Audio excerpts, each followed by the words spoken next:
सभी को जय मसीह की। परमेश्वर पिता का धन्यवाद हो। मेरे प्रिय भाई बहन, एक बार फिर से परमेश्वर की हुजूरी में हम आते हैं और इस रात की प्रार्थना में आज हम सब एक मन होकर परमेश्वर की उपस्थिति का आनंद लेंगे। आइए हम छोटी सी प्रार्थना करके आज का परमेश्वर का जो वचन प्रभु ने हमें दिया है कि मैं आप लोगों को बता दूं तो मैं उनका काम पूरा करूं। इसके पहले कि हम प्रार्थना करें, सर्वशक्तिमान सेनाओं के यहोवा, प्रभु राजाओं के राजा, पवित्र आत्मा परमेश्वर पिता, हम धन्यवाद करते हैं खुदावन, आज के दिन को आपके हाथ में देते हैं। खुदा, आपके किए गए हर उपकार और भलाई के लिए धन्यवाद देते हैं स्वामी। इस समय परमेश्वर पिता, जितने मेरे भाई बहन एक मन होकर प्रभु इस प्रार्थना में परमेश्वर प्रभु जी आ रहे हैं पिता, सुन रहे हैं और देख रहे हैं खुदा, इन हर एक के जीवन में प्रभु नया काम हो पिता। हर एक के ऊपर प्रभु आपकी आशीष ठहरे, हर एक जन बचा लिया जाए पिता। जितने मेरे यूट्यूब परिवार से हैं प्रभु, हर एक भाई बहन पर अपना आशीष उंडेल राजा, और जितने मेरे पिता परमेश्वर मेरे साथ मेरे रहते हैं परमेश्वर, उन सब पर प्रभु तेरी बड़ी आशीष होने पाए। इस समय में परमेश्वर पिता, इस रात्रि के समय प्रभु हम अपने आत्मा प्राण शरीर को आपके लहू में सुपुर्द करते हैं स्वामी। आसाम की प्रार्थना मेरे पिता परमेश्वर हर एक पर बड़ी आशीष हो और हर एक जन आज वचन सुने और अपने हृदय में रखने पाए। यीशु मसीह के नाम से मांगते हैं, आमीन।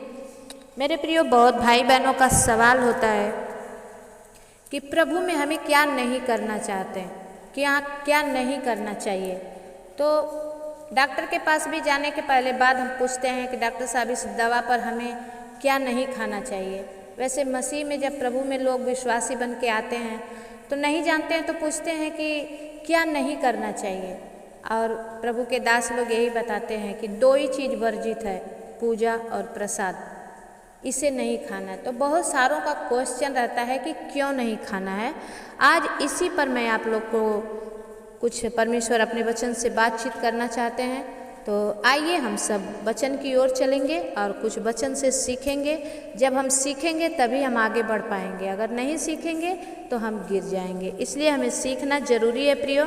आइए हम चलते हैं वचन की ओर, और आज का वचन है पहला कुरिन्थियों 8 अध्याय से हम पढ़ेंगे कि मूर्तियों को चढ़ाया गया भोजन क्यों नहीं खाना है।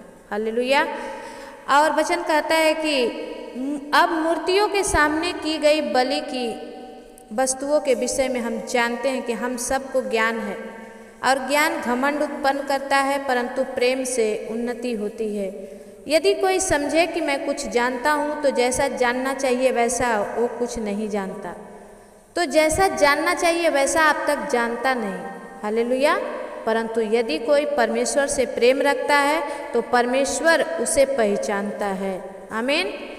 और वचन कहता है कि अतः मूर्तियों के सामने बलि की हुई वस्तुओं के खाने के विषय में हम जानते हैं कि मूर्ति जगत में कोई वस्तु नहीं।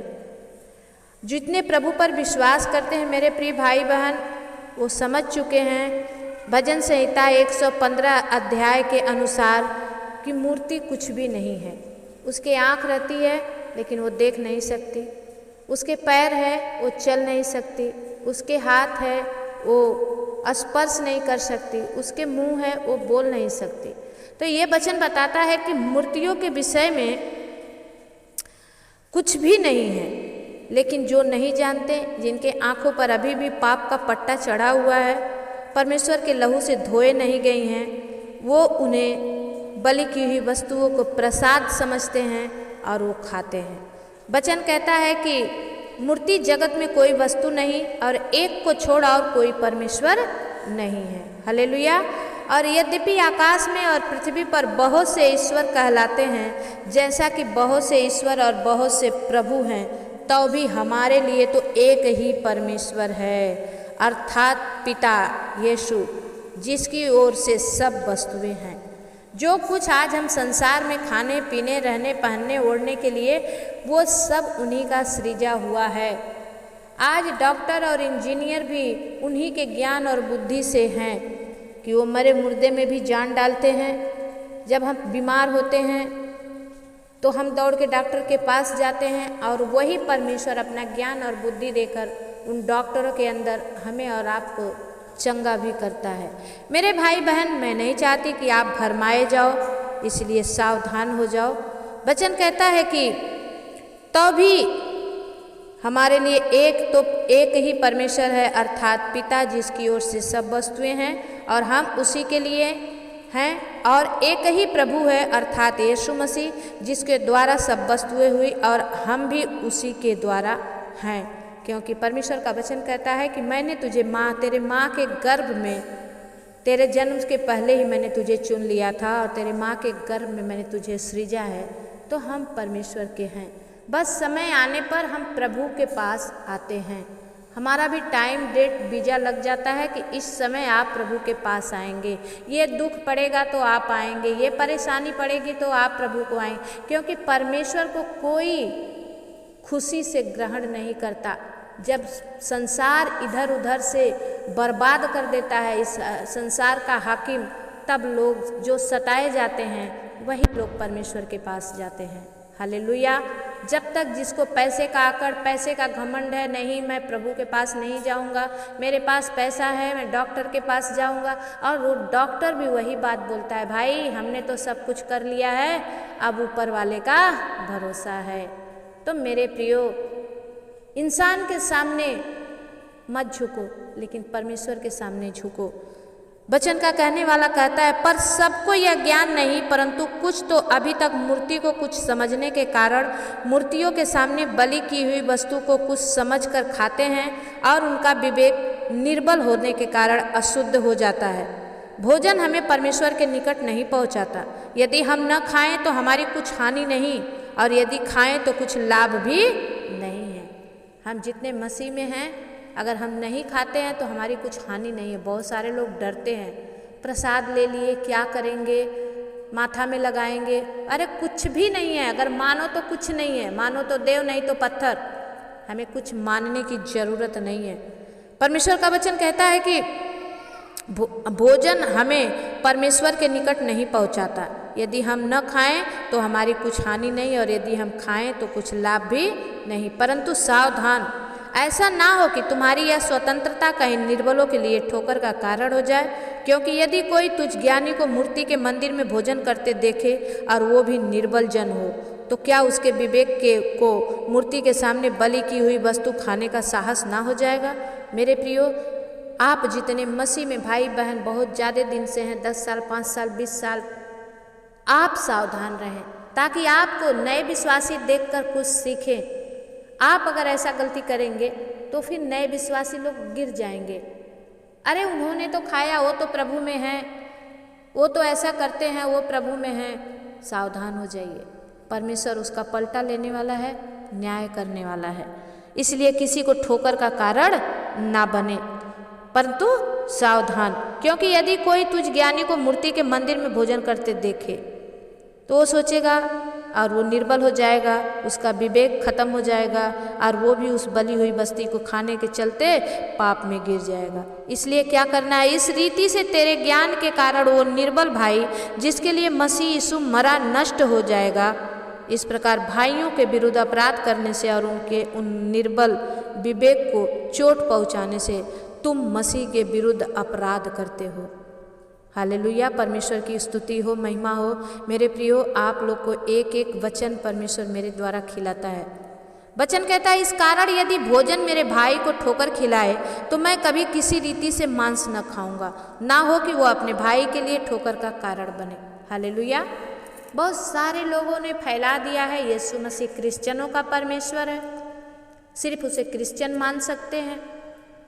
वहाँ जाने के बाद गाय का मांस खाना पड़ेगा, वहाँ जाने के बाद लहू पीना पड़ेगा। अरे वो मूर्ख है मेरे भाई बहन, क्योंकि परमेश्वर एक ही बार मरा और एक ही बार उन्होंने सिर्फ रोटी को लेकर के मांस में बदला है, ना कि मांस खाने को दिया है। जैसे हम पानी पर प्रार्थना करते हैं कि विश्वास से वो लहू बन जाए, वैसे ही परमेश्वर ने रोटी को लेकर अपने शरीर में बदला है। ये अंधविश्वास है कि हमें गाय का मांस खिलाया जाता है, नहीं, नेवर, ये कभी नहीं हो सकता। तो आप प्लीज़ सावधान हो जाएं। लेकिन प्रसाद को नकारने से भी आपके कुछ हानि नहीं है, और खाने से भी आपको कोई लाभ नहीं है। ऐसी वस्तुओं से परे रहिए, ताकि जो नए भाई बहन, नए विश्वासी हैं, वो आपसे कुछ सीख सकें। आज के लिए इतना ही। परमेश्वर आप सबको आशीष दे। इस वचन आप लोगों को कैसा लगा ज़रूर कमेंट करके बताइए। मैं हर दिन परमेश्वर से यही पूछती हूँ कि प्रभु आज आपके बच्चों को क्या खिलाना है, और जो मुझे परमेश्वर दिखाता है मैं उसे आप लोगों के सामने परोसती हूँ। आइए हम प्रार्थना में जाएंगे। सर्वशक्तिमान सेनाओं के यहोवा प्रभु, मैं धन्यवाद करती हूँ राजा आज के सुंदर वचन, सुंदर समय के लिए, आपके किए गए उपकार और भलाई के लिए। पवित्र आत्मा प्रभु जी, मैं प्रार्थना करती हूँ जितने भाई बहन इस वचन को आज सुने, खुदा उनके आँख से प्रभु उस पाप का पट्टी हट जाए। प्रभु अगर वो जी रहे थे दोहरी जिंदगी, आज से पिता परमेश्वर आपके सच्चाई के मार्ग में चलने पाए। परमेश्वर पिता दया कर, स्वामी जितने दुख में है, बीमार में है, कष्ट में है, हो राजा होने दे खोरिया लदा बालश सिंदरिया। पवित्र आत्मा प्रभु right now touch you master, उन्हें छू ले ताकि वो चंगे होकर आपकी महिमा करने पाए, आपकी बड़ाई करने पाए। परमेश्वर पिता आपके नाम की जय जयकार करने पाए। हे मेरे सामर्थी प्रभु, जितने परमेश्वर प्रभु आपकी ओर मुंह किए हैं प्रभु, उनके मुंह कभी काले ना होने पाए। खुदा जितने बिस्तर पे पड़े हैं, जितने सैया पे पड़े हैं, जितने परमेश्वर कोमा में हैं, परमेश्वर हर एक पर तू अनुग्रह कर, दया कर। आज जिनके तक ये प्रार्थना पहुँचे उन सब, उन घर और घराना बचा लिया जाए। पिता परमेश्वर दया कर। स्वामी मैं तेरे चरणों में विनती करती हूँ खुदावन, जितने मेरे भाई बहन कमेंट करके अपने प्रार्थना के द्वारा प्रभु, कमेंट के द्वारा प्रार्थना मांगते हैं, उन सब भाई बहनों के लिए प्रभु नाम बनाम प्रभु मैं आपके अनुग्रह भरे हाथ में सौंप रही हूँ। हर एक भाई बहन, हर एक बच्चों पर प्रभु तेरा अनुग्रह हो, तेरी दया होने पाए। हर एक जन बचाया जाए प्रभु, हर एक जन आप में चलने पाए, बल पाए। परमेश्वर प्रभु दया कर मेरे भी बाल बच्चों पर, मेरे भी परिवारों पर, मेरे भी बेटा बेटी पर, दामाद पर, बहू बेटों पर आशीष कर। जितने यूट्यूब परिवार से मेरे भाई बहन इसे सुनते हैं उन सब पर आशीष कर। खुदावन तेरी आशीष आज हर एक पर उतरे प्रभु। हर एक जन आपकी बेदारी को देखे, हर एक जन आप में चंगे होकर आपको महिमा दे सके। धन्यवाद करती हूँ खुदा, आज का वचन से आपने अपने बच्चों से बात किया है और परमेश्वर आपने उन्हें ब्लेस भी किया है ताकि वो गिरे नहीं बल्कि अपना घर चट्टान पर बनाए। कितना भी बाढ़ आए लेकिन उनको गिरना ना पड़े। परमेश्वर पिता हम धन्यवाद करते हैं, यीशु मसीह के नाम से विनती और प्रार्थना को मांगते हैं। दया से सुनिए, उसे पूरा करिए, आमीन। मेरे जितने भाई बहन आप नए हैं, आप देख रहे हैं, आप ज़रूर से सब्सक्राइब करें प्लीज़। आप लोग प्रार्थना देखने के बाद आप लाइक नहीं करते हैं, पहले लाइक कीजिए, प्रार्थना देखिए। ये प्रभु का सुसमाचार है। मैं आप लोगों को कुछ दे नहीं पाती, ना खिला पाती हूँ, लेकिन परमेश्वर से इतना जानती हूँ कि आपका अटैचमेंट रहे ताकि आप प्रभु पर विश्वास करके नष्ट ना हो बल्कि अनंत जीवन के बारिश हो। दूसरों को शेयर कीजिए मेरे भाई बहन, ताकि हर एक जन इस विश्वास के द्वार पर बचाया जाए। परमेश्वर जब आए अपने दुल्हनों को तैयार पाए और अपने साथ ले जाए। धन्यवाद सभी को, जय मसीह की। फिर मिलेंगे, तब तक के लिए परमेश्वर आपके साथ रहे, आमीन।